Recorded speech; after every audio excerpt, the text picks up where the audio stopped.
సిగ్గు శరం లేకుండా ప్రచారాలు చేసుకుంటున్నారు.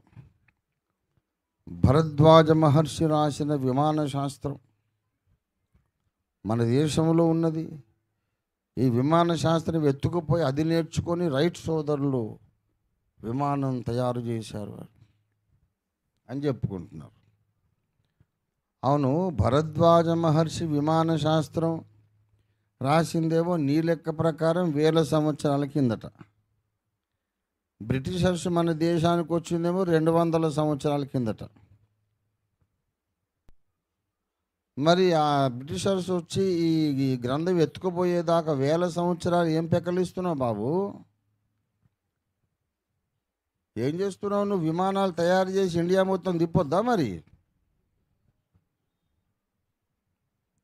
అంత చెత్తవాగుడు బకవాస్ ఏమీ లేదు. ఓ చాలా చారిత్రకమైనటువంటి న్యూక్లియర్ వెపన్స్ ఉన్నాయట వాళ్ళకు. మహాభారత యుద్ధంలో అణుబాంబులు వాడారట.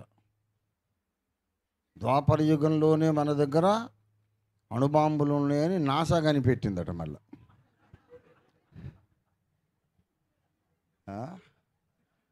ప్రతిదానికి నాసా కనిపెట్టాల. ఎవడు కనిపెట్టాడు? ఎప్పుడు? ఇది ఆ రిపోర్ట్ చెప్పు. ఏ డేట్నా, ఏ సైంటిస్టు, ఏ యూనివర్సిటీకి సబ్మిట్ చేశాడు చెప్పవా?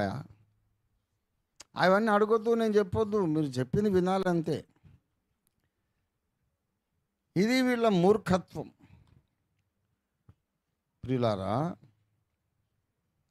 మహాభారత కాలంలోనే మన దగ్గర అస్త్రాలు, శస్త్రాలు, మంత్ర విద్యలు, బ్రహ్మాస్త్రము, పాశుపతాస్త్రము, నాగాస్త్రము, వాయవ్యాస్త్రము, వారుణాస్త్రము, ఆగ్నేయాస్త్రము, ఇవన్నీ మహాభారత కాలంలోనే ఉంటే ఆ పనికి మాలిన బ్రిటిషోడి తుపాకులు మనోళ్ళు ఎందుకు కొనుక్కున్నారు? ఎందుకు కొనుక్కున్నారంటే ఎవడు మాట రెడ్డి ముఖం వేసుకొని చూస్తుంటారు. అది ఎందుకంటే ఏమోనండి. మీరు అయ్యట్లా అడగొద్దు కదా. మీరు మీకు దేశభక్తి లేదా? దేశభక్తి నాకు లేదనేవాడు ఎవడు? ఇవాళ మేము దేశభక్తి కలిగిన వాళ్ళమని చెప్పుకునే వాళ్ళు ఎవ్వరికి దేశభక్తి లేదు. నేను చెప్తున్నా, అసలు సిసలైన దేశభక్తుడు అంటే డాక్టర్ అద్దంకి రంజిత్ తోఫీర్.